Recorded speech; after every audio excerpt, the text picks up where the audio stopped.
Hey y'all, it's Vea here, and I'm planning my own magic into our kitchen today. This will be part 1 of my month of meals series, where I show you how to plan out, shop for, and cook for a month of meals for you and your family. So if that's something you're interested in, please keep watching.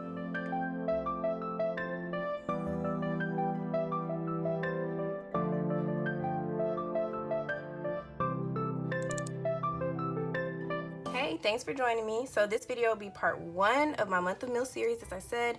In this video, I will show you how I create a month of meals or meal plans for my family of 3. We are 2 working parents and a kiddo. We have a couple food allergies. I'm allergic to shellfish. Our son cannot eat seafood and he has a dairy allergy. So I work these meal plans and meal ideas around that, as well as me wanting and needing a convenient and easy meal plan, as well as tasty meals that keep and freeze well so that me and my family can enjoy them with no struggle. Before I get started, please click the subscribe button and the notification bell down below so that you will be notified when I post the next video in the series. Okay, so supplies. First of all, you don't need a fancy meal planner or anything like that. This is the Erin Condren meal planner, but it is not essential for you to make this meal plan. Actually, the only thing that you will need really is 2 sheets of paper. They don't have to look like mine. This just happens to be a blank monthly calendar template that I printed from my all-in-one printer. You might have something similar on your printer, or you can just print out a plain Google calendar, or you can just get a sheet of paper and make your own grid with 7 columns and 5 rows. You also need a second sheet of paper. I just tore one out of my Erin Condren productivity notebook, but it can be completely plain. It does not matter. And you're gonna need a pen or some pens. Now, I am going to be color coding, which is not essential for this step. However, it does help a lot with the grocery list planning, so keep that in mind as you move forward. I'm going to choose just a black, and then I'm going to choose 4 colors to go across my month. The most awesome part about this meal planning idea or system is that it's completely customizable. Okay, so the first thing you're gonna do is fill in your calendar days. Of course, I like to fill in my calendar days based on my start of week. So for me, my start of my regular week is actually Monday. However, my start of my cooking week, as I call it, is Sunday. So imagine this day as a day that you kind of reset your household, or you prepare for your next week for your family. So if your weekends are in the middle of the week, you might want to use that second weekend day. So I'm going to use Sunday and just go through each day.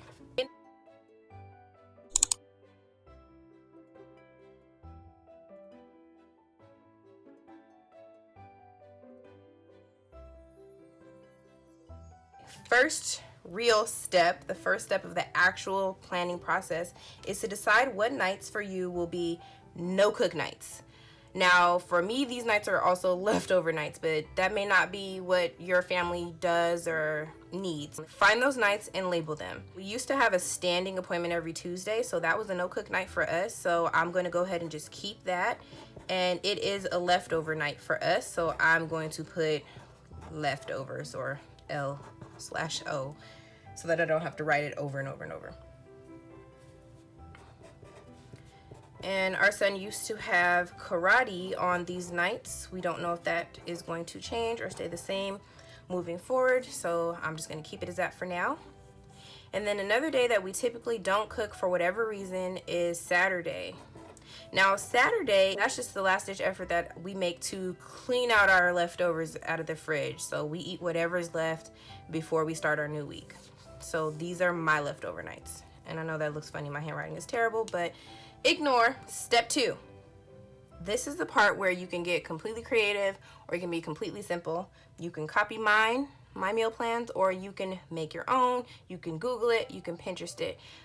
But you're going to create meal categories. Now, before you say, I don't got no time for that, I'm not trying to have all these themed nights and all this stuff, you will be surprised how organized your mind feels when you can just randomly think of the day of the week it is and already have an idea of what you can make for dinner, or what you might be able to make for dinner, because you've simplified your inner menu down to one category. That is why I push for theme nights, but it doesn't have to be themes, and I'll get to that in a second. Okay, so I have mine written out and color coded, And mine are soul food Sundays. This is the night where I still want us to have some type of comfort meal or something that is a nice sit down, whatever you think of when you think of soul food Sunday, that's what it is for me. Mexican Mondays, because I couldn't do Tuesdays for Taco Tuesday because that's a leftover night for us. That's a no cook night. So I did Mexican Monday. No, yours don't have to have alliteration like mine, but this is me. Like, you know where you are. What do you expect? That's what we do here at Planet My Own Magic. Okay, Wednesday is one pan Wednesday, and I'll get into what that means in a second. But if you're thinking, you know, one pan meals or one baking sheet meal, things like that, that's the category. And then Fridays. So Friday it used to be a category, I don't remember what it was, but I changed it because it got to the point where Fridays I would have a meal plan and then we would do something different and the meal plan would just fall through, or I just started to feel frustrated because we weren't eating what I cooked, or I didn't have time to go and cook what I planned, blah blah blah. The point is, I was tired of trying to figure out what we're having on Friday, so I just called it Figure It Out Friday. When we get there, we'll know. Maybe later in our week we'll know what we're having, and I list out options, but they're flexible options, so you'll see what I mean in a second. Now again, when it comes to these themes, you don't have to use mine. You can use mine if you like. You don't have to use mine. It doesn't have to be a theme. It doesn't have to be a category. It just needs to be something that will help you organize your meal ideas. Having categories or themes also helps you add variety to your meal ideas and your meal plans for you and your family. You can mix it up by creating a category, and if it's like short, meaning you don't have a lot of ideas, that's when you go to Pinterest or that's when you go to Google and you find things that other people make to try. Which leads me to my next little side tip. You don't have to do themes, like I said before. You can do your categories in so many different ways. So you could do it by protein. So instead of having these types of themes, you can have a fish night, a chicken night, steak, pork, ground meat, shellfish, meatless, vegetarian, whatever you want to have. You can do it that way. You can do it by the type of cuisine. You can do Italian, Asian, American, Southern, Cajun, Mexican, Indian, ethnic. I have no idea. It came from somewhere, we don't know where, but we're going to try it tonight. Whatever floats your boat. You could also do by meal type. You can do a soup night, a salad night, and sandwich night, some combination of those three. You can do the meat, starch, and veg, where you have one of all three on one plate. You could do a rice dish where everything kind of goes in the rice. You can do a pasta dish in the same way where it all kind of goes together. Or a pizza, a wrap, a calzone, whatever you want to call it. Or you can even do it by cooking method. So you can have it based on when you have to cook it in the oven, when you have to cook it on the stovetop, when you can grill it, when it can all go in the microwave, when you can air fry it, when you can pressure cook it. And don't forget to throw in a night that you have takeout if you want. You can do that. Or you can throw in a night where the kids cook, or you can throw in a night where you all try something together for the first time. You can get creative with it, whatever fits your family, whatever's best for your family. You don't have to stick to just one version of this. Step 3, which is the final step, is basically where you list out or brainstorm. Now, I have this separate sheet of paper for those people who you're not very creatively inclined in the kitchen. You can't think off the top of your head what type of meals would even fit these categories or whatever categories you chose, and you just may need a little extra space. I personally don't need that because I've been cooking since I was small.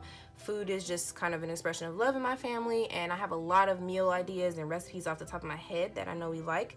But I also, when I first did this meal plan 2 years ago, where every night had a theme, I looked up a lot of different ideas and recipes. So don't be afraid, again, to jump on Pinterest, Google, whatever, when you need to. What that will look like, basically, is you can use your colors that you used if you use different colors, or you can just do it with whatever writing utensil you have, and you just kind of list out all of the different things that you can make under these categories. Now, you can get really fancy and do like chicken. What soul food Sunday type of recipes can I make with chicken? And then you would do a roast whole chicken. You could do baked barbecue chicken. Lord, where's the D? Barbecue chicken. You can do grilled chicken. And I know grilled is not necessarily like a soul food item you would think about, but my whole point of putting soul food Sundays on Sundays, or those are days that I'm going to cook with a little bit more effort. It's going to take a little bit more time. I have to prep a lot of things. I might have to cook for longer than I usually would on a weeknight, and grilling falls in that category for me because it takes longer. I'm not going to grill in the middle of the week, so that's going to go in this category for me.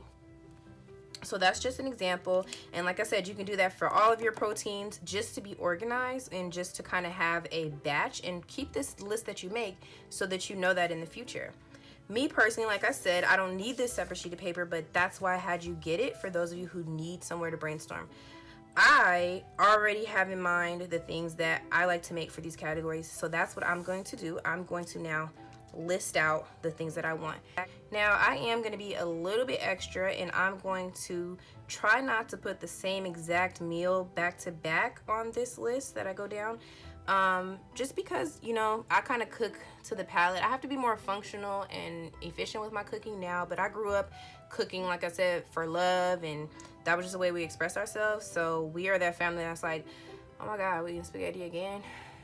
Mom, what are we eating tonight? Is some spaghetti in there? It's still some spaghetti. It's still some spaghetti in there.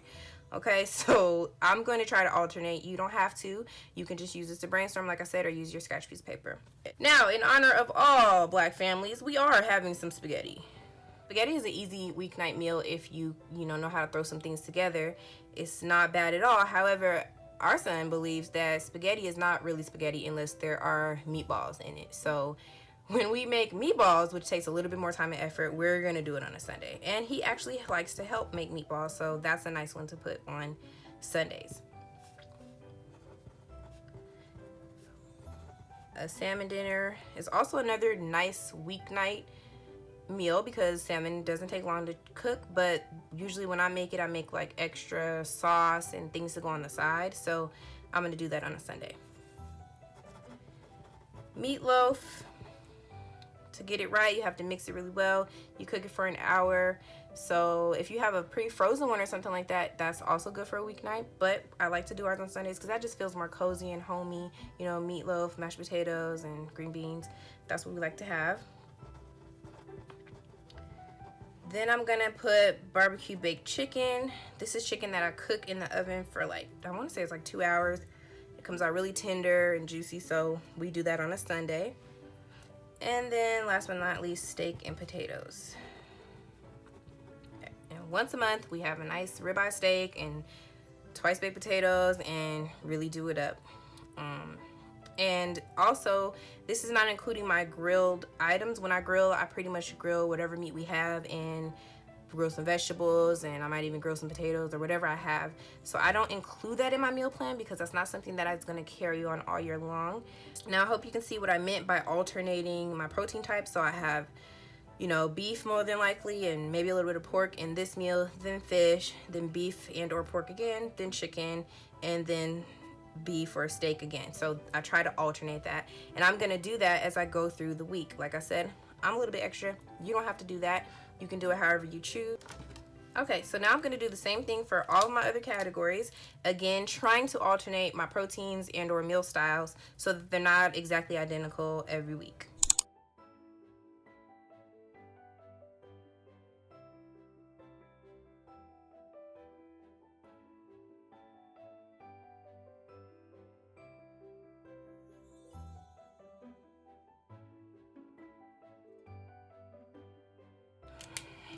Okay, so for Mexican Monday, I'm basically piggybacking off of what I had at the beginning of the week. Now, this is a tip that I use in my family members who may be trying to meal prep for your entire week or most of your week ahead of time.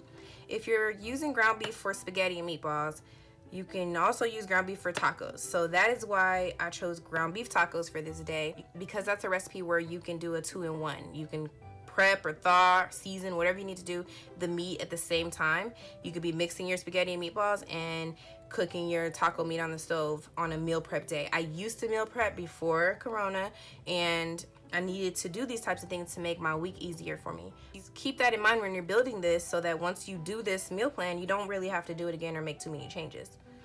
Also, we do have burrito bowls twice because that tends to be the Mexican or Tex-Mex meal that my family likes the most. So it just may not be chicken, even though we'll have it again. It might be steak. It may be leftover from previous weeks. It could be ground beef. It could be any of these proteins from earlier in the week. And then the last one I have is creative. So this is a night where I may feel like, oh, I want to try to make like a Taco Bell Mexican pizza or Crunchwrap Supreme or something like that. We don't really tend to eat things like enchiladas or like any type of casserole things because our son can't eat dairy, so he can't have the cheese, and that's just going to be a big pan of something that's going to go to waste. So I tend to stray away from those things and choose more customizable menu items. Okay, One Pan Wednesday. So this, I will be honest, is a category where I had to get the most creative, but I came up with 5 that worked for us. Instead of thinking like, oh, all of the contents of the meal need to be able to be cooked in one pan. Well, that could be true, or maybe I only need one pan to cook for that meal, meaning everything else could be cooked in a different way, like the microwave, or maybe it's already prepped and all I have to do is cook one part of it in the pan. So that's kind of where my mindset was coming from when I made this category and list out my options. So ranch skillet chicken is one of those things. I only need to cook the chicken with the ranch seasoning and the onions in the skillet, but then I add microwave minute rice and steamed broccoli to the skillet and it becomes a one pan meal. So that's my thinking behind that. I hope that makes sense. And then we have beef bulgogi, which is kind of like a stir fry for us. I don't do the completely traditional version of it, but it is quick and easy and can be made in one pan. This is another meal where the main item goes in the oven on one pan and I can make my side dishes however I want to, which is typically rice and broccoli, and I do those in the microwave. Sometimes I do the rice on the stove because it's just minute rice, but it's still super simple. It just depends on my mood, but if I'm in a pinch and I really need to be one pan only, I'll do everything else in the microwave and cook the chicken in the oven. And the reason why this roasted chicken is on a weeknight is because it's one of those kind of all the ingredients go in one pan and you put in the oven and you can walk away from it for a while. So that's why I like this meal for a weeknight. And it's a nice change from like a rice bowl or anything like that. Okay, and then I have a chicken stir fry and a broiled tilapia. Super easy, one pan. Do whatever you want with the sides, and then the chicken stir fries are all in one. And this category I wanted to try to mix up the flavors, so I have some nights where it's Asian, some nights where it's something else, and I just try to mix that in for variety. All right, now Figure It Out Friday is where the rest of my kind of random ideas go, as well as my takeout nights. So we do plan a takeout night twice a month, and we just kind of alternate the weekends with that. Also, we might fry some fish or chicken about once a month. We don't do it a lot, but we like to do it. And then there are some nights where, you know, we may want to eat out, but maybe our budget said we can't do that. So we kind of make a takeout, fake out at home. And our son loves burgers and fries, like homemade fries. So that's a Friday night is a great night for us to do that. And then also we have kid cooks, and this doesn't always happen like this, so we may skip this night in our month. However, some nights our kid may want to cook, or we may cook something together. We may make a pizza, we may make something that he can really help us do. If you follow me on Instagram, you've seen that he's helped us make ratatouille before, as well as the meatballs that he loves. So sometimes we throw that on a Friday night to do something fun together. And I'm done. So this is my month of meals.